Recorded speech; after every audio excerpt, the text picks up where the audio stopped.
Assalamualaikum warahmatullahi wabarakatuh. Selamat siang anak-anak semuanya. Ibu harap kalian dalam keadaan yang baik-baik saja ya.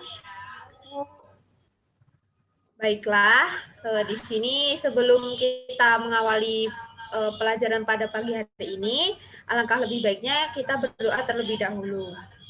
Berdoa dimulai.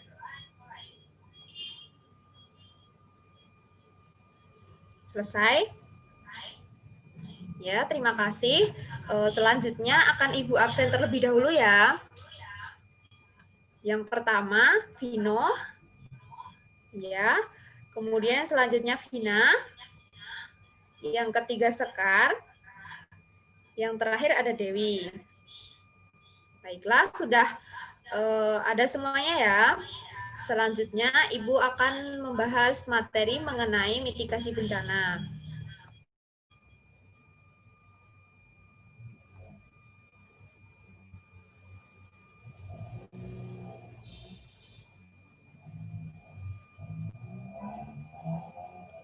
Bisa diperhatikan untuk PowerPoint yang Ibu tampilkan ini ya.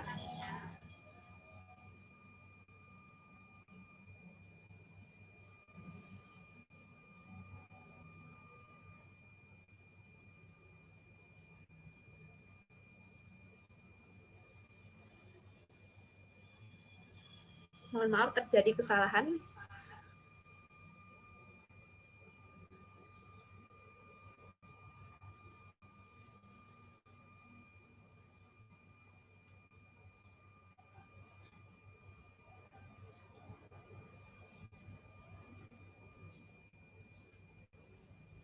Next. Di sini Ibu akan menjelaskan mengenai pengertian mitigasi, tujuan mitigasi bencana, dan kegiatan ketika mitigasi. Menurut Undang-Undang Nomor 24 Tahun 2007 tentang Penanggulangan Bencana, mitigasi adalah suatu rangkaian upaya yang dilakukan untuk meminimalisir resiko dan dampak bencana, baik melalui pembangunan infrastruktur maupun memberikan kesadaran dan kemampuan dalam menghadapi bencana. Selanjutnya ada tujuan mitigasi bencana. Yang pertama ada meminimalisir resiko dan dampak yang kemungkinan terjadi karena suatu bencana seperti korban jiwa, luka-luka, kerugian secara ekonomi, serta kerusakan sumber daya alam. Yang kedua itu menjadi pedoman bagi pemerintah dalam membuat pemetaan maupun perencanaan pembangunan di suatu tempat. Kemudian ada kegiatan ketika mitigasi. Pertama itu adalah mengenalkan dan memantau risiko bencana. Yang kedua merencanakan partisipasi penanggulangan bencana. Yang ketiga memberikan kesadaran akan bencana terhadap masyarakat. Dan yang terakhir melakukan upaya fisik, non-fisik, serta mengatur penanggulangan bencana.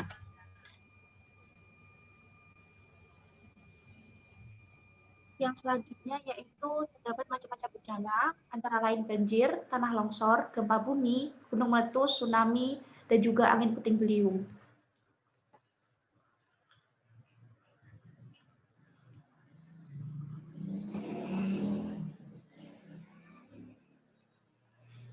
Baiklah, di sini terdapat pengertian dari berbagai macam bencana, yaitu yang pertama terdapat bencana banjir. Banjir merupakan suatu peristiwa yang terjadi pada saat aliran air yang berlebihan merendam suatu daratan. Yang selanjutnya terdapat tanah longsor, yaitu suatu bentuk dari gerakan tanah yang biasanya muncul pada bukit, tebing, atau tempat yang lebih tinggi menuju dataran lembah yang lebih rendah dengan cepat dan cakupannya luas. Yang selanjutnya yaitu gempa bumi. Gempa bumi merupakan sebuah kejadian guncangan bumi yang disebabkan oleh tumbukan antar lempeng bumi, patahan aktif, aktivitas gunung api, ataupun runtuhan batuan. Yang selanjutnya yaitu tsunami. Tsunami terjadi dikarenakan adanya perpindahan badan air yang disebabkan oleh perubahan yang terjadi pada permukaan laut secara vertikal yang berlangsung secara tiba-tiba. Yang selanjutnya yaitu gunung meletus, merupakan sebuah lubang kepundan ataupun rekahan yang ada di dalam kerak bumi, di mana menjadi tempat keluarnya cairan magma atau gas ke permukaan bumi. Yang terakhir yaitu angin puting beliung. Angin puting beliung merupakan bencana alam berupa angin kencang yang berputar di permukaan bumi secara tiba-tiba dengan kekuatan antara 30 sampai 40 knot. Oke, yang selanjutnya Ibu akan menjelaskan mengenai dampak-dampak dari bencana-bencana tersebut. Yang pertama yaitu dampak dari bencana banjir, antara lain rusaknya sarana dan prasarana, kerugian harta benda, dapat mengganggu aktivitas sehari-hari, dan munculnya berbagai penyakit yang menyebar. Yang selanjutnya yaitu dampak dari bencana tanah longsor yang dapat mengakibatkan korban jiwa, mengganggu aktivitas perekonomian, rusaknya berbagai infrastruktur, dan juga menyebabkan harga tanah yang turun. Yang selanjutnya yaitu bencana gempa bumi, dampaknya berupa kerusakan pada bangunan, jatuhnya korban jiwa, dan luka-luka, serta dapat menyebabkan tsunami. Yang selanjutnya yaitu bencana tsunami itu sendiri, dampaknya dapat menghancurkan bangunan, timbulnya korban jiwa dan luka-luka, munculnya bibit penyakit, trauma, serta hancurnya lahan pertanian dan pertambakan.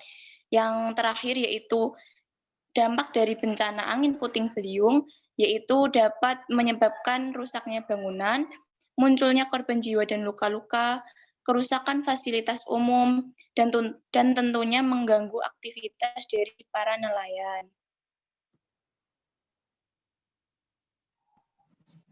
Selanjutnya yaitu berbagai upaya mitigasi bencana yang ada di Indonesia. Yang pertama yaitu banjir. Upaya mitigasi bencana yang dilakukan pertama, membersihkan sungai dan membuat sudetan. Yang kedua, mengadakan pelestarian hutan dan bakau. Yang ketiga, membuat banyaran resapan air. Mitigasi bencana tanah longsor. Yang pertama, pemetaan daerah rawan tanah longsor. Yang kedua, pembuatan tanggul penahan untuk runtuhan batuan. Yang ketiga, tidak memotong tebing secara tegak lurus. Mitigasi bencana gempa bumi. Yang pertama, menentukan tempat untuk berlindung yang aman. Yang kedua, mencari lokasi untuk tempat evakuasi. Dan yang ketiga, yaitu melakukan perencanaan bangunan tahan gempa. Mitigasi bencana gunung meletus. Yang pertama, memantau informasi dari pos pengamatan gunung api. Yang kedua, pemetaan kawasan rawan bencana gunung api. Yang ketiga, mengetahui dan jalur tempat pengungsian. Mitigasi yang selanjutnya yaitu mitigasi tsunami. Yang pertama, pemetaan kawasan rawan bencana tsunami. Yang kedua, memasang alat pendeteksi gelombang tinggi di tengah laut. Yang ketiga, menggunakan sosialisasi untuk tanggap bencana. Mitigasi bencana yang terakhir yaitu bencana angin puting beliung. Yang pertama, memperhatikan ramalan cuaca yang disampaikan oleh BMKG. Yang kedua, melakukan pemotongan pepohonan yang rapuh. Yang ketiga, menghindari bepergian apabila langit gelap dan menggantung. Berikut adalah beberapa materi yang telah disampaikan di mitigasi bencana ini. Apabila ada salah kata, mohon maaf. Billahi taufiq wal hidayah. Wassalamualaikum warahmatullahi wabarakatuh.